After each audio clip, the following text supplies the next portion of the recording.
नमस्कार, स्वागत है आप सभी का। आपके साथ मैं हूं स्वप्निल। 8 नवंबर 2021 ये वो तारीख है जब न्यूज 18 राजस्थान ने खेलों को लेकर मुहिम छेड़ी थी। मकसद था प्रदेश के खिलाड़ियों के लिए कोशिश करना कि वो खेलें, कमी झेले नहीं। ये वो तारीख है जब प्रदेश में खेलों के लिए हालात बदलने की शुरुआत हुई। हम हमेशा से जानते हैं कि भारत में, यहां के हर राज्य में, खासकर राजस्थान में टैलेंट की कोई कमी नहीं है। हम ये भी जानते हैं कि संसाधनों की कमी में तपकर ही हमारे खिलाड़ी सोना बन रहे हैं। बस उन्हें सफलता में वक्त और मेहनत किसी भी अन्य देश के खिलाड़ी से ज्यादा लग जाती है। अगर हर कमी, हर रोड़े को खत्म कर दिया जाए तो खेलों की, खिलाड़ियों की और देश की किस्मत खुल जाएगी। और इसके लिए चाहिए खेल क्रांति, जो हमने शुरू की और आपका साथ मिलता गया। कहां तक पहुंचा है हमारी मुहिम का सफर, आइए देखते हैं।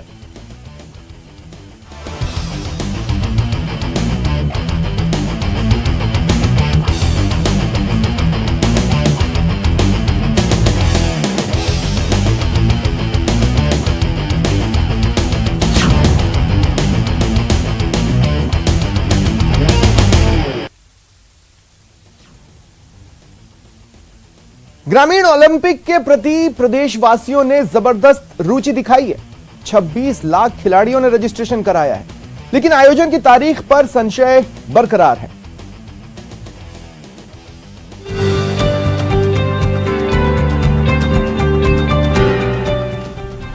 आयोजन की दुविधा हुई दरकिनार।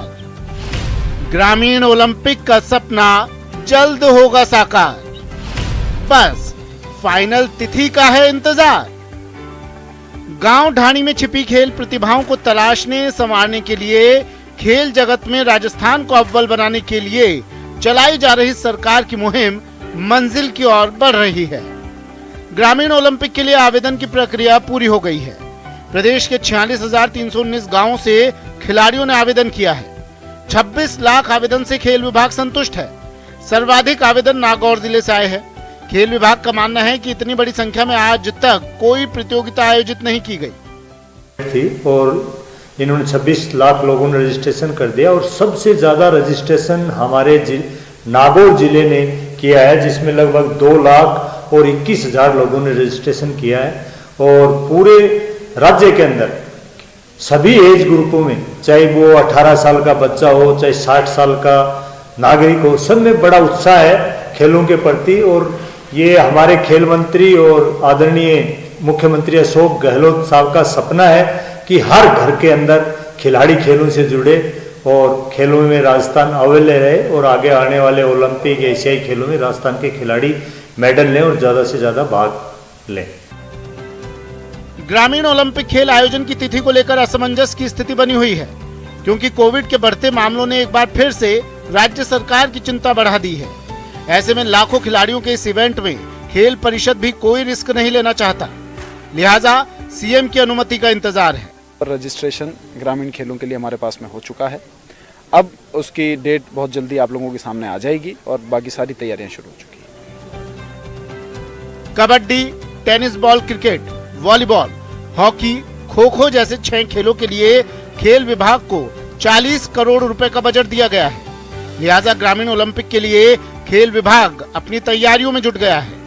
माना जा रहा है कि कोविड की मौजूदा स्थिति पर नजर रखने के बाद ही ग्रामीण ओलंपिक की तिथियां तय की जाएंगी। न्यूज 18 राजस्थान के लिए जयपुर से महेश दाधीच की रिपोर्ट।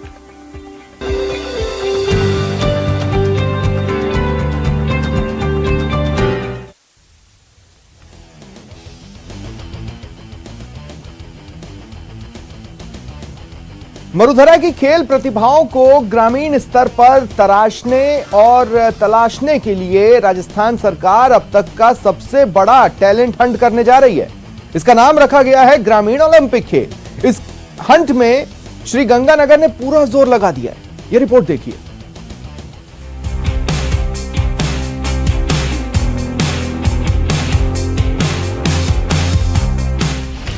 ग्रामीण ओलंपिक के लिए तैयार श्री गंगानगर। प्रदेश में खेलों को बढ़ावा देने और ग्रामीण क्षेत्रों की छुपी हुई खेल प्रतिभाओं को सामने लाने के मकसद से राजस्थान सरकार द्वारा बहुत जल्द राजस्थान ग्रामीण ओलंपिक खेलों का आयोजन किया जाने वाला है। वडोदरा के सरहदी जिले श्री गंगानगर में भी ग्रामीण ओलंपिक खेलों को लेकर खासा उत्साह देखा जा रहा है। राजस्थान ग्रामीण ओलंपिक खेलों के आयोजन को लेकर श्री गंगानगर पूरी तरह से तैयार है। ग्रामीण क्षेत्रों की छिपी हुई खेल प्रतिभाओं को ढूंढकर उन्हें तराशने के मकसद से अपने तरह के इस खास खेल प्रतियोगिता का आयोजन होना है। मुख्यमंत्री बजट घोषणा के अंतर्गत राजस्थान ग्रामीण ओलंपिक खेलों का आयोजन होना है। इसके लिए हमने विद्यालय स्तर पे बच्चों का रजिस्ट्रेशन करवाया है और उसके जो अपना जिला जो है उसमें 5वें स्थान पर है रजिस्ट्रेशन में राजस्थान में। और जहाँ जहाँ भी ये खेल कूद प्रतियोगिता आयोजित की जाएंगी तो उसके लिए खेल मैदान भी उपलब्ध करवाए जाएंगे। राजस्थान ग्रामीण ओलंपिक खेल में 6 खेल शामिल किए गए हैं। ग्रामीण ओलंपिक में kabaddi, tennis ball cricket, volleyball, hockey, shooting और खो खो शामिल है। रजिस्ट्रेशन के मामले में मरुधरा का सरहदी जिला श्री गंगानगर प्रदेश में 5वें स्थान पर है। श्री गंगानगर जिले में करीब 1.5 लाख खिलाड़ियों ने अपना रजिस्ट्रेशन कराया है। राजस्थान ग्रामीण ओलंपिक खेलों में हर वर्ग के लोगों की अधिक से अधिक भागीदारी सुनिश्चित करने के लिए जिला प्रशासन द्वारा हर संभव प्रयास किया जा रहा है, जिसमें कबड्डी, टेनिस, क्रिकेट, वॉलीबॉल और हॉकी ये 4 तो कॉमन गेम है बॉयज और गर्ल्स के लिए, जिसमें एक गेम खो खो गर्ल्स के लिए और शूटिंग वॉलीबॉल बॉयज के लिए। जिला प्रशासन ने ग्राम पंचायत स्तर पर टीम बनाकर स्कूली विद्यार्थियों के साथ ही बाकी प्रतिभाशाली ग्रामीणों को भी इसके लिए प्रोत्साहित किया है। आपको बता दें कि इस खेल प्रतियोगिता में भाग लेने के लिए राज्य सरकार ने उम्र की कोई सीमा नहीं रखी है। 90% स्कूली बच्चे, 10% ग्रामीण, छोटे बच्चे भी आए और बुजुर्ग भी जुड़े इसके साथ ताकि ग्रामीण ओलंपिक खेल सफल हो सके। मुख्यमंत्री अशोक गहलोत साल 2021-2022 की बजट घोषणा में ग्रामीण स्तर पर खेल प्रतिभाओं की खोज करने का लक्ष्य रखा था। इसके लिए ग्रामीण ओलंपिक का आयोजन होना है। अशोक शर्मा, न्यूज़ 18 राजस्थान, श्री गंगानगर।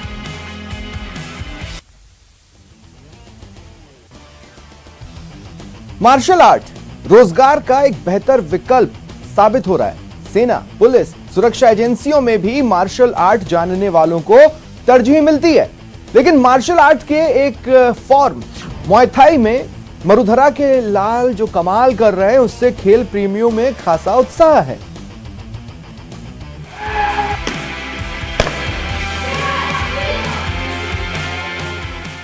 अब किस बात का है इंतजार? मार्शल आर्ट में करियर अपार, नौजवान बढ़ा रहे मरुधरा का मान। मुआय थाई में मार लो मैदान। बिना किसी हथियार के दुश्मन को चारों खाने चित करने की कला मार्शल आर्ट। अपराधियों से दो हाथ करने के लिए इन दिनों जूडो, कराटे, कुंफू की तरह मुआय थाई भी लोकप्रिय हो रहा है। और क्यों ना बढ़े, इस क्षेत्र में आने वालों के आगे अवसरों का संसार जो बिखरा पड़ा है। इस खेल से सिर्फ नौकरी ही नहीं, नाम, दाम और प्रसिद्धि भी हासिल हो रही है। मुआय थाई ऐसी ही कामयाबी मरुधरा को भी मिलती नजर आ रही है। 4 से 12 दिसंबर तक बैंकॉक में खेली जाने वाली वर्ल्ड चैंपियनशिप में राजधानी के 8 एथलीट्स का चयन हुआ है। ये खिलाड़ी अभी अपने अभ्यास में जुटे हुए हैं। इनमें से कई ऐसे हैं जो पहली बार इंटरनेशनल खेलेंगे। हमारी पूरी टीम का वर्ल्ड मुआय थाई चैंपियनशिप में सिलेक्शन हुआ है और ये बैंकॉक में होने वाली है 4 से 12। और हम सारे एथलीट्स नेशनल प्लेयर्स हैं जो नेशनल मेडलिस्ट है लास्ट टाइम के। आखिरी 2-3 साल से उनको सेलेक्ट किया गया है। सिलेक्शन कैंप हुआ था दिल्ली में, वहाँ जो जीते वो अब इसके लिए सेलेक्ट हुए हैं। प्रैक्टिस अभी काफ़ी टफ चल रही है, दिन में 2 बार और 3-3 घंटे के अराउंड। और हाँ, अच्छा चल रहा है मतलब। बैंकॉक में खेली जाने वाली वर्ल्ड चैंपियनशिप में देश से 40 खिलाड़ियों का चयन किया गया है। इनमें ज्यादातर खिलाड़ी नॉर्थ ईस्ट से हैं। हालांकि मुआय थाई राजधानी समेत प्रदेश की अलग अलग जगहों पर भी अपनी पहचान बना रहा है। राज्य ओलंपिक संघ की मान्यता के बाद इस खेल में प्रदेश के हजारों एथलीट्स अभ्यास कर रहे हैं। मेरा सिलेक्शन दिल्ली कैंप में हुआ था, जो ऑल ओवर थ्रू इंडिया जितने भी टीम्स आई थी और ये बाकी बेसिस हमारा दिल्ली में हमें बुलाया था। पहले का जो पुराने रिक्वेस्ट हैं उनके अकॉर्डिंग हम जितने भी और पुराने गोल्ड मेडलिस्ट हैं इंडिया लेवल पे उन लोगों को हमें बुलाया था और फिर हम लोगों में जो भी बेस्ट निकला उनको हमें इस पे मुआई थाईलैंड कैंप के लिए सिलेक्ट किया। अभी जो श्री राम सर के अंडर हम लोग 40 और 50 बच्चे हैं और मुआई थाई का क्रेज़ अभी बहुत ज़्यादा आ गया है all over through world because क्योंकि ये MMA फाइट्स वगैरह है इनका बेसिस है, मतलब इसको किंग बोलते हैं, किंग्स ऑफ मार्शल आर्ट्स। ये थोड़ा टफ होता है अदर मार्शल आर्ट्स के कंपेरेटिव, तो अभी इसका क्रेज़ बहुत ज़्यादा है तो पिछले 2-3 साल में। मुआय थाई को आमतौर पर थाईलैंड का राष्ट्रीय खेल कहा जाता है। 8 अंगों की कला में घुंसे, किक, घुटने और कोहनी पर जोर दिया जाता है। जयपुर में कई सालों से मुआय थाई की कोचिंग दे रहे श्रीराम बताते हैं कि इस खेल को देश में कई राज्यों ने मान्यता दी है और राज्य सरकार से भी उन्हें ऐसी ही उम्मीद है क्योंकि अब इस खेल में कई प्रतिभाएं सामने आ रही हैं। इंडिया से 40 बच्चे सिलेक्शन हुआ था, 40 में से 8 बच्चे राजस्थान से सिलेक्शन हुआ है। जो वहाँ पे सिलेक्शन कैंप में 3 दिन तक लगातार हम लोग करके उसका सिलेक्शन, इसमें से 8 बच्चे आप जाएंगे 3 से लेके 10 दिसंबर तक बैंकॉक में है वर्ल्ड चैम्पियनशिप। देखो 3 साल से तो कोई बच्चे कुछ टूर्नामेंट तक खेले नहीं है तो इसके लिए अभी तो कुछ कह नहीं सकते। हाँ 100% बच्चे हमारे बच्चे देंगे, उम्मीद है कम से 2-3 मेडल तो लेके आएंगे 100%।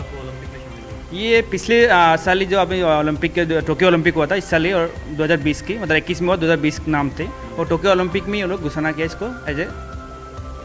मार्शल आर्ट्स के अंतर्राष्ट्रीय स्तर की प्रतियोगिताओं में अब तक काफी कम मेडल मिले हैं। ऐसे में उम्मीद की जा रही है कि इस वर्ल्ड चैंपियनशिप में राज्य के खिलाड़ी सर्वाधिक मेडल जीत कर आए, प्रदेश का नाम रोशन करें। मार्शल आर्ट के प्रति युवाओं के रुझान को देखते हुए सरकारी प्रोत्साहन की भी दरकार है ताकि इन खेलों में भी एथलीट अपनी प्रतिभा चमका सकें। न्यूज़ 18 राजस्थान के लिए जयपुर से महेश दाधीच की रिपोर्ट।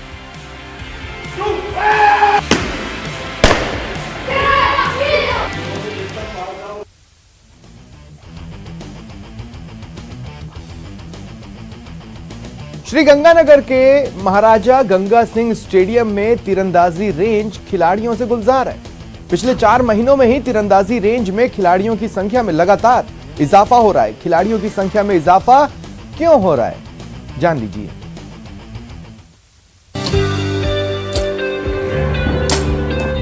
तीर से बदलेगी तकदीर, प्रतिभाओं से गुलजार एकेडमी, तीरंदाजों का सपना स्वर्ण पदक हो अपना। हाल ही में जैसे टोक्यो पैरालंपिक और टोक्यो ओलंपिक कंप्लीट हुए, जिस तरह से मरुधरा के खिलाड़ियों ने अपनी उत्कृष्ट खेल प्रतिभा का प्रदर्शन करते हुए प्रदेश का नाम रोशन किया, उसके बाद से तो मान के चलें कि खिलाड़ियों में और आम लोगों में भी खेलों के प्रति जो धारणा थी वो लगभग बदल गई है। अभी से हम श्री गंगानगर जिला मुख्यालय के महाराजा गंगा सिंह स्टेडियम के आर्चरी एकेडमी में मौजूद है, जहां पर काफी सारे बच्चे हैं जो आर्चरी के प्रैक्टिस करने आते हैं। हम इन बच्चों से भी आपको मुखातिब कराएंगे, लेकिन उससे पहले आप ये देखिए किस तरह से आर्चरी जैसे गेम जो कि अभी भी काफी लोग इससे अवेयर नहीं है और चूंकि ये गेम काफी इसके जो इक्विपमेंट्स आते हैं काफी कॉस्टली होते हैं, जल्दी से मिलते नहीं है, कोचेस नहीं मिलते, ठीक से ट्रेनिंग नहीं मिलती। उसके बावजूद जो श्री गंगानगर में आर्चरी को लेकर जो क्रेज देखा जा रहा है वो इन प्रतिभागियों की, इन बच्चों की अटेंडेंस को देखकर अंदाजा लगाया जा सकता है। श्री गंगानगर के महाराजा गंगा सिंह स्टेडियम में शुरू हुई तीरंदाजी रेंज में प्रैक्टिस करते ये खिलाड़ी बहुत जोश के साथ दिन रात पसीना बहा रहे हैं। इनका एक ही लक्ष्य है कि भविष्य में मेडल जीतें और प्रदेश का नाम रोशन करें। तीरंदाजी रेंज शुरू होने से पहले ये खिलाड़ी निजी स्थान पर अभ्यास कर रहे थे। वे आश्वस्त हैं कि वे तीरंदाजी में मेडल जीतेंगे। सर मैंने जब स्टार्ट किया था तब बस हमारी जो एक्सरसाइज थी वो करता था, उसके बाद जो सर ने हमें गाइडेंस दी उसके हिसाब से मैं चला तो मेरा स्कूली नेशनल में मेडल है सर, गोल्ड। ठीक है, उसके बाद मैं लगातार सर के साथ था, वो मेरे पास वुडन था, अब मेरे पास रिकर्व है। अब सर के साथ मैं इसकी प्रैक्टिस कर रहा हूँ, मेरा स्कोर बहुत अच्छा आ रहा है और मेरी उम्मीद है कि मैं इस हिसाब से करूंगा तो मेरे को सर एक दिन मेडल के साथ देखेंगे। और मेरा डिस्ट्रिक्ट गोल्ड था 60 मीटर, 50 मीटर, 30 मीटर, 70 मीटर। उसके बाद जयपुर स्टेट गया था, वहाँ पे भी ठीक मतलब स्कोर रहा। मेरी अब तक जर्नी बहुत अच्छी रही, यहीं से प्रैक्टिस कर रहा हूँ मैं। मेरे को 50 साल हो गए यहाँ पर प्रैक्टिस करते हुए। अभी मेरा डिस्ट्रिक्ट 2 गोल्ड है और जयपुर स्कूल स्टेट खेल के आया हूँ अभी मैं। उसमें पोजीशन तो मेरी नहीं लगी पर बढ़िया खेला हूँ। अच्छा, पेरेंट्स का कितना सपोर्ट है? पेरेंट्स का 100% अच्छा सपोर्ट। टोक्यो ओलंपिक में नीरज चोपड़ा ने जेवलिन थ्रो में गोल्ड मेडल जीता था, जिसके बाद देश में खेलों को लेकर युवाओं, बच्चों में उत्साह बढ़ा है। अब अभिभावक भी बच्चों को खेलों को लेकर प्रोत्साहित कर रहे हैं। श्री गंगानगर में भी अभिभावक बच्चों को तीरंदाजी के लिए बढ़ावा दे रहे हैं। ओलंपिक के बाद हमारे देश के अंदर जो नीरज चोपड़ा ने जो मेडल लाया था, उसके बाद से हमारे देश के अंदर ये स्पोर्ट्स का एक बूम आया है। और हर एक गेम के अंदर ये नहीं है सिर्फ एथलेटिक्स, चाहे वो आर्चरी है, चाहे बास्केटबॉल है, चाहे वो हैंडबॉल है, चाहे वो एथलेटिक्स है, मतलब हर एक गेम के लिए लोग मोटिवेट हुए हैं। हर आदमी अब ये चाह रहा भी मेरा बच्चा शाम का जो समय है वो स्पोर्ट्स के लिए दिए। को ये नहीं कहूँगा कि उनका कैरियर बन रहा है, मैं ये कहता हूँ कि वो वर्ल्ड के हीरो बनते हैं। अगर आज कोई ओलंपियन है तो उसकी एक अलग पहचान है। Right sir. ये पहचान नहीं है कि वो एक खिलाड़ी है और वो जॉब लग गया या वो कोई मतलब किसी भी तरह के अधिकारी बन गए, नहीं, वो नेशनल हीरो कहलाते हैं सर। और उनके फॉलोअर देख लीजिए, जैसे अभी आप नीरज चोपड़ा की बात करेंगे तो ऐसा ही है। तीरंदाजी रेंज पर पहुंच रहे बच्चों का सपना ओलंपिक में स्वर्ण पदक जीतने का है। इसके लिए वो जमकर अभ्यास कर रहे हैं। जैसे गेम खेलने के लिए जैसे फिजिकल भी हो जाता है, फिजिकल होने के बावजूद जैसे आगे देश के लिए कुछ करना चाहते हैं, मेडल लाना चाहते हैं। मेरा आर्चरी में बहुत अच्छा मन लगता है। अच्छा, कब से आ रहे हो बेटा यहाँ खेलने? 2 महीने। 2 महीने। तो क्या सोच के आए हो आप खेलने आर्चरी को? मैं ओलंपिक गोल्ड मेडलिस्ट बनना चाहती हूँ। अच्छा। मुझे 3-4 महीने हुए और मैंने गोल्ड मेडल बनना ओलंपिक का गोल्ड मेडलिस्ट। पेरेंट्स भेज देते हैं आराम से? हाँ। अच्छा, इक्विपमेंट्स या ऑपरेटर्स हैं, उसकी कोई दिक्कत आती है क्या? हाँ, ये कॉस्टली बहुत है। 3 साल में ग्राउंड में। अच्छा लग रहा है सीखकर? हाँ, अच्छा लग रहा है। क्या करना चाहते हो आर्चरी सीखकर? मैं आर्चरी सीखकर मैं देश के लिए गोल्ड लाना चाहती हूँ। गोल्ड लाना चाहते हैं। तीरंदाजी के अधिकांश उपकरण विदेशों से ही मंगवाए जाते हैं और यही वजह है कि उनकी कीमत भी बहुत ज्यादा है, रखरखाव महंगा है। खिलाड़ियों और आर्चरी कोच का कहना है कि यदि सरकार तीरंदाजों को रियायती दर पर तीर धनुष समेत अन्य उपकरण उपलब्ध करवाए तो आर्चरी में भी अधिक से अधिक प्रतिभाएं सामने आ सकेंगी। देखिए सर, प्लेयर के लिए तो सबसे बड़ी प्रॉब्लम ये है कि इक्विपमेंट इंडिया में मिलते नहीं है। ये सारे इक्विपमेंट बाहर से आते हैं और ये इक्विपमेंट इतने महंगे हैं कि हम अफोर्ड नहीं कर पा रहे हैं। पेरेंट्स का सपोर्ट अच्छा रहता है, बट आर्चरी में आने के लिए इसलिए कम लोग आते हैं क्योंकि इसके इक्विपमेंट्स एक तो बहुत ज्यादा कॉस्टली होते हैं और रेयर गेम है। खेलों के जरिए जो युवाओं की बिगड़ी हुई कार्यशैली है, बिगड़ी हुई जीवन शैली है, वो भी ट्रैक पर आती है, नशे से दूर रहता है, स्ट्रांग बनता है फिजिकली और मेंटली। अशोक शर्मा, न्यूज 18 श्री गंगानगर।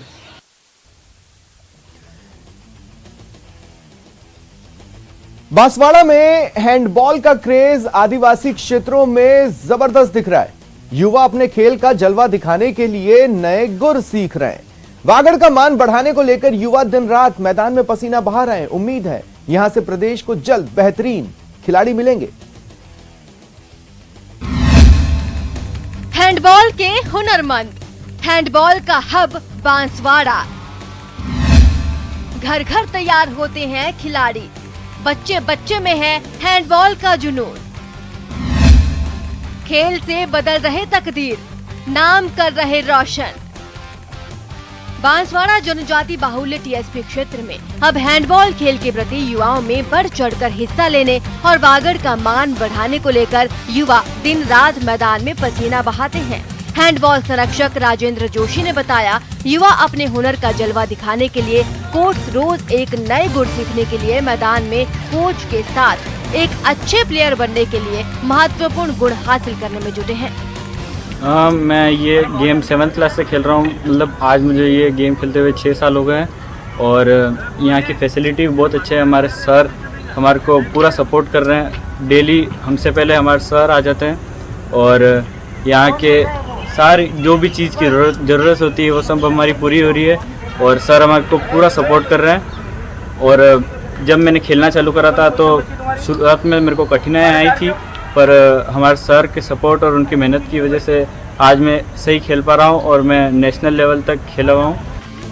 वागड़ के युवा मानते हैं कि वागड़ में एक से बढ़कर एक प्रतिभा है, लेकिन उन्हें तराशने की जरूरत है। अब वो वागड़ की तकदीर का जलवा राज्य स्तरीय और नेशनल स्तर के खेलों में अपना जलवा बिखेरने के लिए अपनी रुचि दिखाने में जुटे हैं। वहीं खेलो इंडिया खेलों के तहत कई खिलाड़ियों ने वागड़ का मान बढ़ाया है, जिसके बाद ये युवा और बेहतर प्रदर्शन करते दिखाई दिए।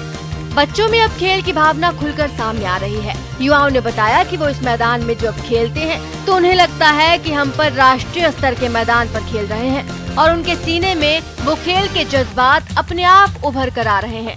इसीलिए उन्हें इस खेल के मैदान में कुछ कर दिखाने का जज्बा सा हासिल होने लगा है। न्यूज़ 18 के लिए आकाश सेठिया की रिपोर्ट।